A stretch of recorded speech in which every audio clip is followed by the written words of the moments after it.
Let's get into Friday feedback this week. Just for kicks, let's call it the Friday feedback because we haven't for a while. And I know there's like one person in the audience who likes that. On Fridays, we will review emails, YouTube comments, Reddit posts. What else? TikTok replies sometimes. Sometimes these are critical. Sometimes they are favorable. We start today with one that is so positive. It's from the subreddit. I honestly don't even know whether it's legitimate. Like it's almost so positive that it sounds like maybe this is a criticism, but I like it anyway. Johnny Motorcycle says, David Pakman is a Chad for not giving in to transparent attempts at audience capture by reactionary trolls. Bravo, David.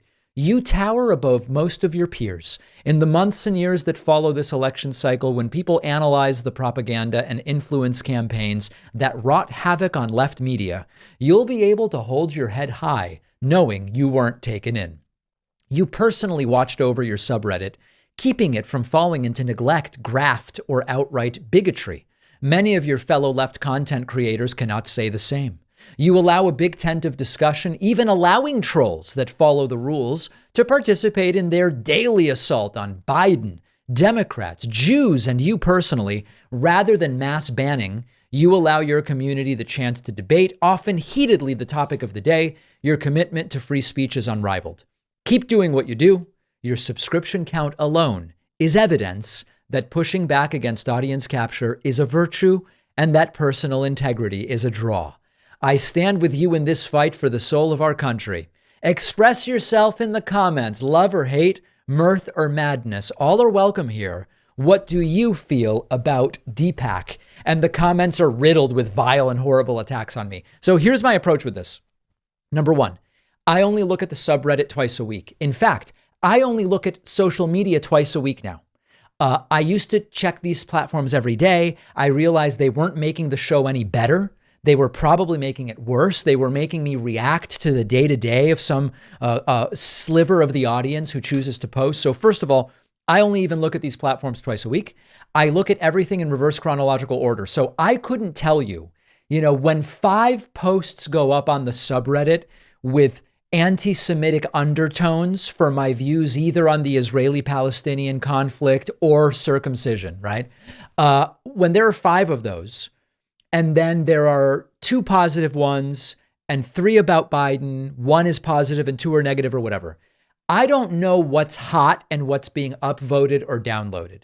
I see it once in reverse chronological order and never again, because I'm not letting that what's hot algorithm display the subreddit to me. And as far as who gets banned, unless you are deliberately and regularly participating in bad faith and just ruining the subreddit, you're allowed to criticize me, you're allowed to criticize Biden, and there's a voting and commenting system that will decide how much attention those posts get, but not for me, because I just look at everything in reverse chronological order. So that's the subreddit. Okay, Jeff Moore commented on YouTube. It really would not be out of line to have any candidate pass a medical screening before even running. It's a high stress job, and on a low amount of sleep, and errors can cost lives. Truck drivers need them. Is it too much to ask for the leaders of the country to pass one? So here's the deal. Let's analogize to releasing your tax returns. It is not anywhere in the law that presidential candidates must release their tax returns. And what you end up with is a sort of moral hazard situation where the people whose tax returns we really want to see are the ones who just say, I'm not going to release them. Trump, right? So similarly, because unless you change the Constitution to determine who is eligible to be president, you can't really make it a requirement to pass a medical screening before even running.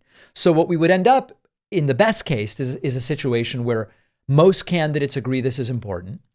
Most candidates have no concerns about passing such a screening, and most candidates do it.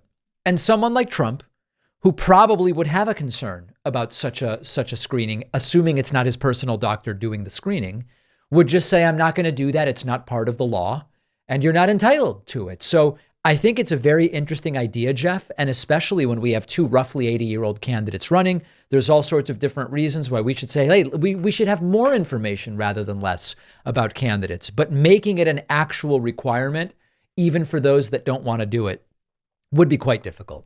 Tony Powder says, I'm honestly considering voting for Trump. I just can't vote for Biden again. He looks tired and confused. What I find strange about this is Trump also looks tired and confused. And Trump's an authoritarian lunatic, whereas Joe Biden is not. Oh, well, Joe Biden has slowed down with age, and Trump has slowed down with age. Right. And Biden has completely reasonable people around him, racking up accomplishment after accomplishment after accomplishment. He looks tired and confused, so you'll vote for the other guy who's tired and confused and an authoritarian lunatic who has humiliated us on the world stage year after year after year. Doesn't make a lot of sense to me. Jeff says, on my 1040 tax form, where's the line where I entered the 22 million illegals as dependents? Ha ha ha. You know, when these right-wingers are so uncreative and so terrible at comedy and satire that when they get one joke that isn't obviously terrible, like it's a 1 out of 10 rather than a 0 out of 10, they just repeat it. I've seen all of the right-wingers that I went to high school with posting this exact same joke. When you do your taxes this year, say you have 22 million illegals as dependents because you're paying for them. It's very stupid. It's not funny. It's sort of like when people put the I did that of Joe Biden pointing and saying I did that on the gas pumps. And now you don't see him anymore because gas prices have come down dramatically under Biden. It's not funny. You guys aren't funny. You can't do comedy. That's why every attempt at right-wing comedy fails. Joe says, if Nikki Haley told us the real reason why she's staying in, it would trigger Donnie so hard, could possibly result in a 48-hour Truth Social bender. Yeah, I would love Nikki Haley to just be upfront and go, listen, I'm not winning a single state here. It's very clear that by a roughly 60-40 margin, the Republican Party is sticking with Trump. Now, 40% is not nothing, but it's not enough to win. Here's the problem. Trump's brain is turning to mayonnaise. He is almost 80 years old. Statistically, he is way more likely to die than a 70, 60, 50, 40-year-old candidate or nominee.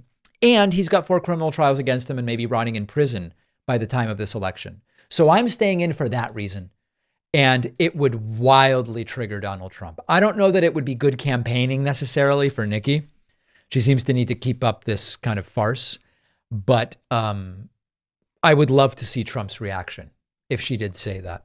Tracy Blackburn says about Trump, he's so smart, he managed to take a $5 million judgment against him for defamation and turned it into an $84 million judgment against him by continuing to defame the same victim in front of a jury. So smart. Yeah, not exactly a criminal genius.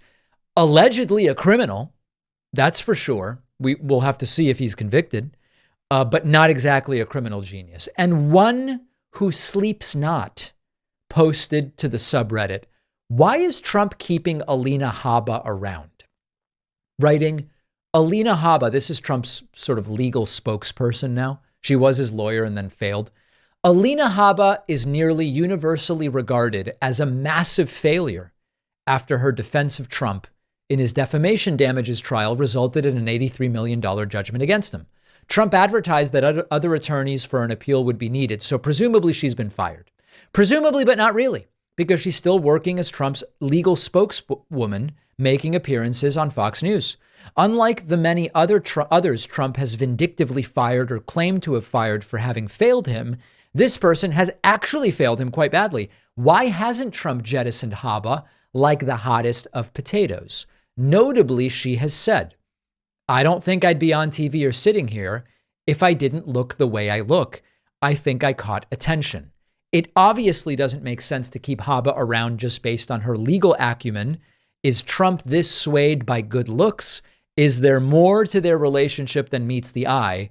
Could she have leverage on Trump or know too much to get kicked to the curb? Nah, I think it's Trump just likes having her show up on TV and defend him. I think it's that simple. She's married. We have no reason to think there's an affair or anything like that. Anything's possible, but there's no reason to think that. And by the way, on the appeal stuff, in a sense, she's been fired. It's also very common that when you appeal, you don't have the same lawyers appeal the case they work. That's super common. That's actually a super common thing. The bigger question is, why did Alina Habba get hired by Trump in the first place? And it's probably, listen, it certainly can't, you can't make the argument it's her legal acumen. So maybe it is that Trump was interested in the way she looked. I don't know. Okay, Combo Nickel wrote on subreddit, "We have to make them politically irrelevant," quoting me from last week. And they write, "The best phrasing of the current situation regarding Biden versus Trump that I've heard. This was a line from today's show. We cannot change their minds. They are immune to evidence. They are going to vote for Trump no matter what he does or says, no matter what arguments we make to the contrary, no matter how solid. We have to unite behind imperfect Joe Biden or whoever the DNC sends in the unfortunate event of Biden's death. We have to defeat as many of their radical leaders down ballot that we can as well. The only way to do that is to outvote them and cause them and their leaders to become politically irrelevant. That requires unity and teamwork, not petty squabbling and infighting. I'm presenting that without comment because I couldn't possibly say it better myself." We have a tremendous bonus show coming up for you today. Make sure you have access by being a member at joinpakman.com. Oh, the bonus show where you want to make money, but everybody else that makes money to fund themselves is bad. Yeah, we make a little bit of money with the bonus show, but it is good fun for all. And that really angers Alex Jones. You can sign up at joinpakman.com. You can use the coupon code SAVEDEMOCRACY24. We'll see you then, or I'll be back here with you on Monday.